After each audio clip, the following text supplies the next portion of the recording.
हिंदू पौराणिक कथाओं में बहुत ऐसे कथाएं हैं जिनके बारे में हम कभी नहीं जानते हैं और उनको जानने के लिए बहुत से उत्सुक रहते हैं लोग, लेकिन उसको पढ़ने का समय नहीं मिलता है। हमारा ऐसा धर्म जिसको सनातन धर्म के नाम से जाना जाता है, यही धर्म है जिसमें स्वयं भगवान विष्णु ने कई रूपों में अवतार लिया है। यही वो धर्म है जिसने मनुष्यों को जीना सिखाया है। यही वो धर्म है जिसने लोगों को सम्मान करना सिखाया है।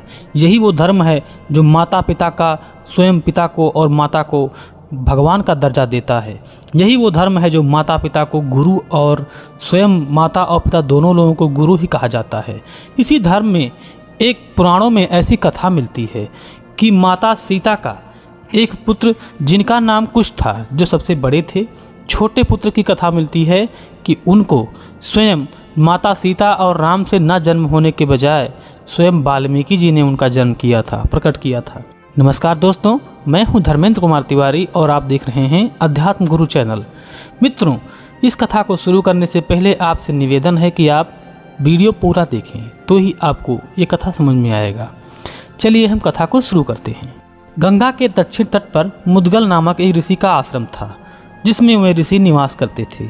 इसी प्रकार उत्तर वाहिनी गंगा के तट पर वाल्मीकि ऋषि का आश्रम था, जहां उन्होंने रात्रि और संध्या के समय राम के पुत्र कुश का राम रक्षा मंत्र से अभिषेक किया था। जब बालक कुश की उत्पत्ति का 11वां दिन हुआ, तब वाल्मीकि ने बालक का नामकरण संस्कार कर रामचंद्र की आज्ञा अनुसार उसका सर्व संस्कार पूर्ण किया। बालक कुश पर बड़ा लाड़ प्यार निछावर होने लगा।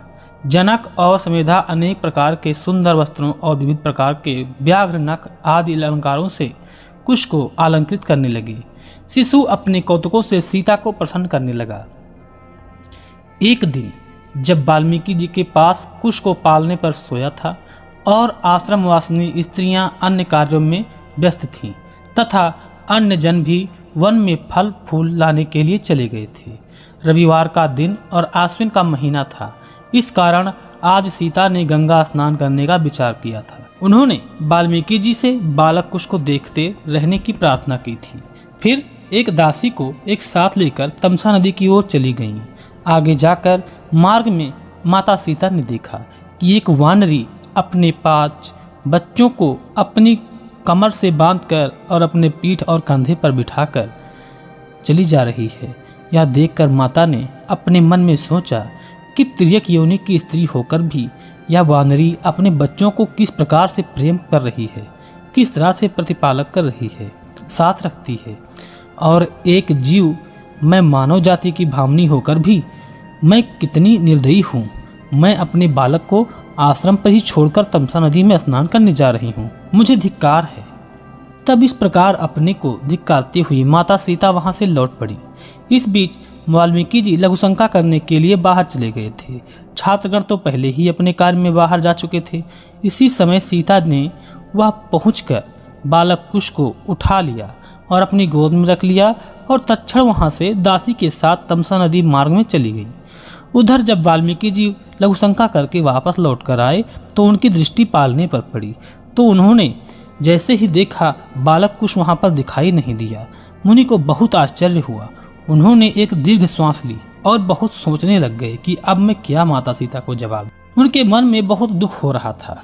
फिर सीता के भय से मुनि वाल्मीकि ने अपने तपोबल द्वारा कुश के समान ही उतने ही दिन का एक बालक बना दिया। उस समय मुनि की व्याग्रता का कोई अंत नहीं था। यही कारण था कि जो उन्हें यह कुछ नहीं सोचा अथवा अपनी ज्ञान दृष्टि से कुछ विचार भी नहीं किया कि सीता ही बालक को अपने साथ लेकर गई है।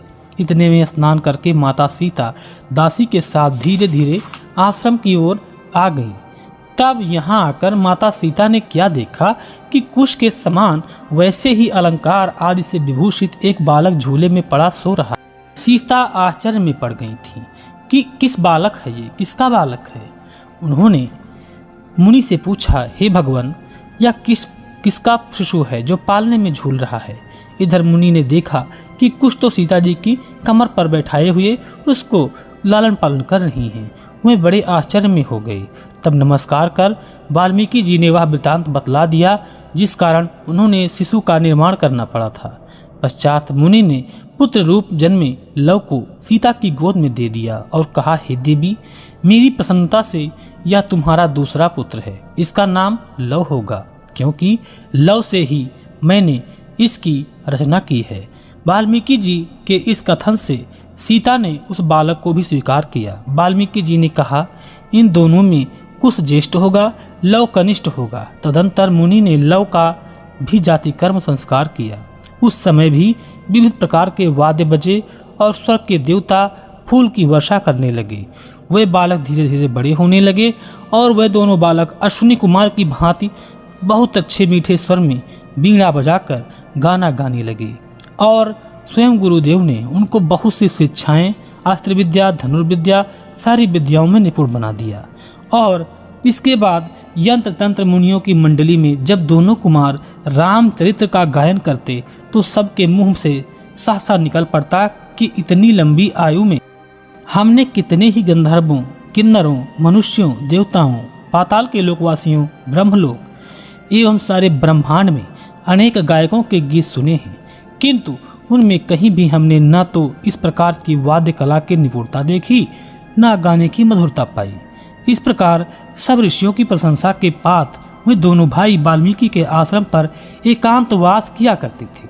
उनके कानों में सुवर्ण के कुंडल, हाथों में कंकड़, नूपुर, करधनी तथा गले में हार पड़े रहते थे, जिससे वे और भी सुंदर जान पड़ते थे।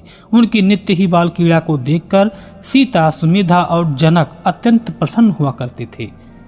मित्रों, ये थी कथा जो मैंने आपको महाराज श्री राम के पुत्र लव की कथा बताई कि लव का जन्म कैसे हुआ था और उनका लालन पालन कैसे किया था, जो भगवान श्री राम के पुत्र को मान लिया गया, क्योंकि वह पुत्र स्वयं वाल्मीकि जी द्वारा तुरंत निर्माणित बनाया गया था और उसका नाम लव रखा गया था।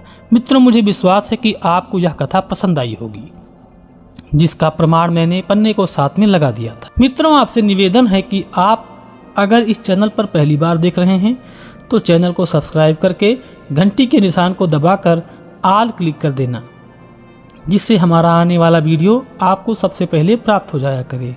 मित्रों, और वीडियो अच्छा लगा हो तो लाइक ज़रूर कीजिए।